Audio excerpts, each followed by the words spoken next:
It's Dr. Katie VanValin bringing you this week's episode of Beef Minutes, where I will be discussing factors that affect nutrient requirements of our cattle.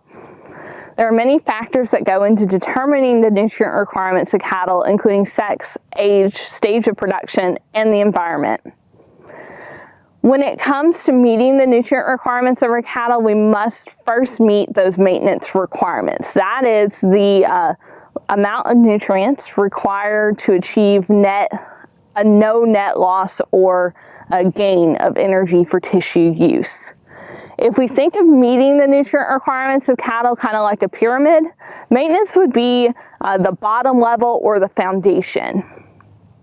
Now, the size of that pyramid can increase and decrease as we put demands on our cattle, such as growth for steers and developing heifers, gestation for cows, and both in the case of bred heifers, and of course lactation, which requires extensive energy.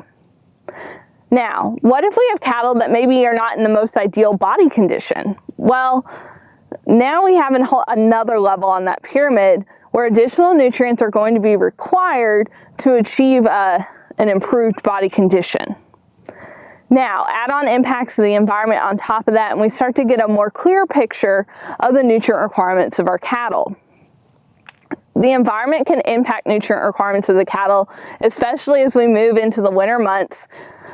Here in Kentucky, we have cool, wet winters, which means that we not only deal with falling temperatures, but we also have to deal with mud.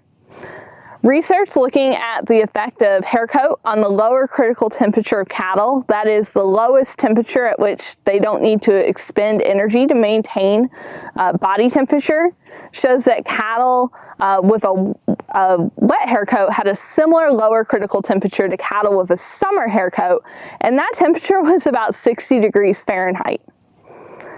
For each degree below the lower critical temperature for cows with a winter hair coat, they require an additional 1% of TDN, and when we factor in a wet hair coat, that number increases to nearly 2% TDN to achieve maintenance. So what does this actually mean? Well, for a 1,300-pound cow during late gestation, her requirement is going to be about 12.7 pounds of TDN per day. Let's say our conditions are about 10 degrees below that lower critical temperature. Now her requirements have become 14 pounds of TDN per day, which means if she's consuming a 55% TDN hay, she's going to require an additional 2.4 pounds of hay on a dry matter basis, or about 2.8 pounds on an as-fed basis, or an additional 1.8 pounds of soy hulls. Now, if we are dealing with a wet hair coat, we would need to double these numbers. So we're looking at about 5.5 pounds of hay or 3.6 pounds of soy hulls. An additional factor for us, of course, is mud. And research out in Nebraska showed that even in dew-claw deep mud, potential gains were decreased by about 5% compared to a mud-free environment. Now, when we start looking at mud depths of below the hock, we can look at decreases of about 20%. So while we can't control Mother Nature, there's no silver bullet for fixing our mud issues, we can try to ensure that our cattle are in a good body condition score as we move into these winter months, because that's going to take away that additional level of their nutrient requirement pyramid, if you will.